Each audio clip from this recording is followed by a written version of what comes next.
The Lord be with you. A reading from the Holy Gospel according to Matthew. Jesus said to his disciples, I tell you, unless your righteousness surpasses that of the scribes and Pharisees, you will not enter into the kingdom of heaven. You have heard that it was said to your ancestors, you shall not kill, and whoever kills will be liable to judgment. But I say to you, whoever is angry with his brother will be liable to judgment, and whoever says to his brother, Raka, will be answerable to the Sanhedrin, and whoever says, you fool, will be liable to fiery Gehenna. Therefore, if you bring your gifts to the altar and there recall that your brother has anything against you, leave your gift there at the altar, go first and be reconciled with your brother, and then come and offer your gift. Settle with your opponent quickly while on the way to court. Otherwise, your opponent will hand you over to the judge, and the judge will hand you over to the guard, and you will be thrown into prison. Amen, I say to you, you will not be released until you have paid the last penny.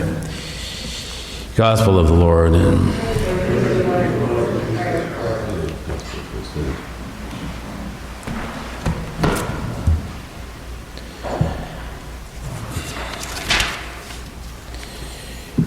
Ezekiel was a prophet. His ministry is marked by unusual things that he did. Today it's something that he said that was revolutionary. We have accepted this as Catholics, but the Jewish world didn't really get it for a while.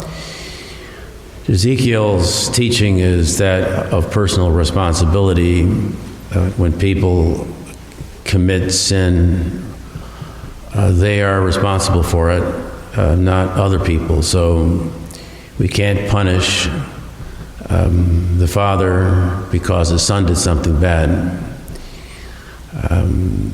Again, the Jewish idea was we're all together. It's like corporate guilt, but Ezekiel said no, it's individual responsibility. No, not that we don't have connections with other people.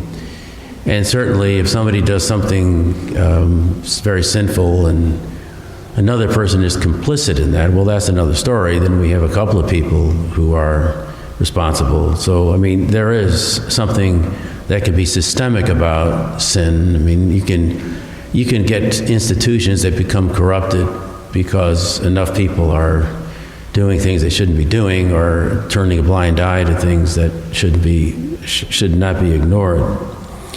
So personal responsibility is the teaching of the prophet.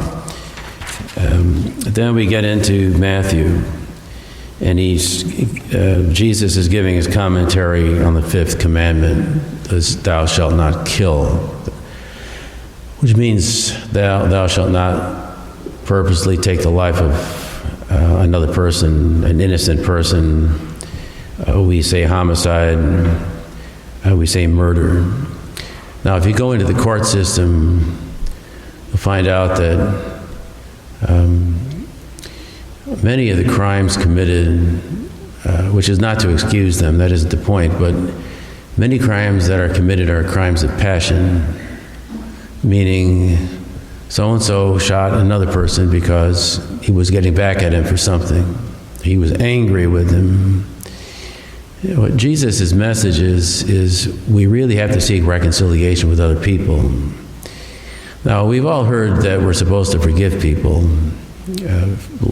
Forgive us our trespasses as we forgive those who trespass against us. But Jesus takes it a step further. He says if someone has something against us, we have to reach out. We should try to reach out to the person in an effort to reconcile with the individual, which, again, is a revolutionary idea because in the Jewish world, people didn't think that way. But Jesus came to change the culture. So what you had at the time, and which you still have in the Middle East, the non-Christian part of it, is your great-grandfather did something to my great-grandfather, and therefore I have to do something to you. Jesus wanted to break that cycle. The only way to break the cycle is through reconciliation. So sometimes it can be done by writing a note to a person, and just saying, please forgive me for whatever offended you or what have you. Or sending the person flowers or something along those lines, which, again, might seem to be very strange that anybody would do that, but very often it works, and there's a reconciliation. Now, reconciliation doesn't necessarily mean that we're buddies with the people. Because I remember talking to a man about being reconciled to other people, and he thought what I meant was you can become the best friend of the person. Well, that's not what Jesus said. We can't be everybody's friend, but we can try to reach out to people as needed. Now, if it doesn't work, it doesn't work, but very often people don't try anything, or they become part of the problem themselves. So Jesus said, thou shalt not kill is more than just refraining from physical murder. It has to do with what's inside of a person. So we can't let anger take hold of us. Now, everybody gets angry from time to time. Anger itself isn't necessarily bad, but it can become a sin when it's unresolved, when it's anger that's allowed to stew, when it's something that is resulting in hatred or going against another person, where there could be reconciliation. We have to be careful about what's inside of us. If we're not, then we're opening the door to possibly violence of different types. So this is the kind of thing. And Catholics traditionally have had the devotion to the Sacred Heart. Lord Jesus said, learn from me, I am gentle and humble of heart. It doesn't mean that we're doormats. Even Jesus himself was angry at the money changers in the temple and other areas. But he didn't hate anybody, and he was always trying to get people to reconcile.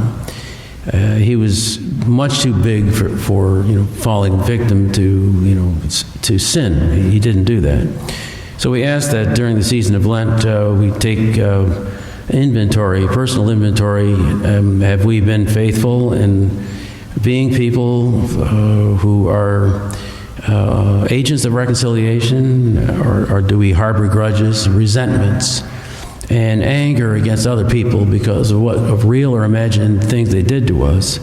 We can't be that way.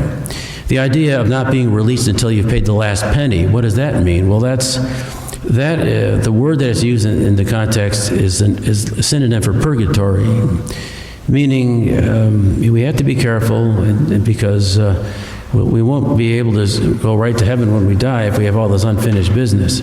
I remember hearing about a nun who did an inventory of her life. She came up with 200 people with whom she had not ever reconciled in her life. It's very sad, a religious woman. So nobody's immune from falling into temptations of this sort. So we ask the Lord to help us, to imbue us with the true spirit of reconciliation and the peacefulness of heart.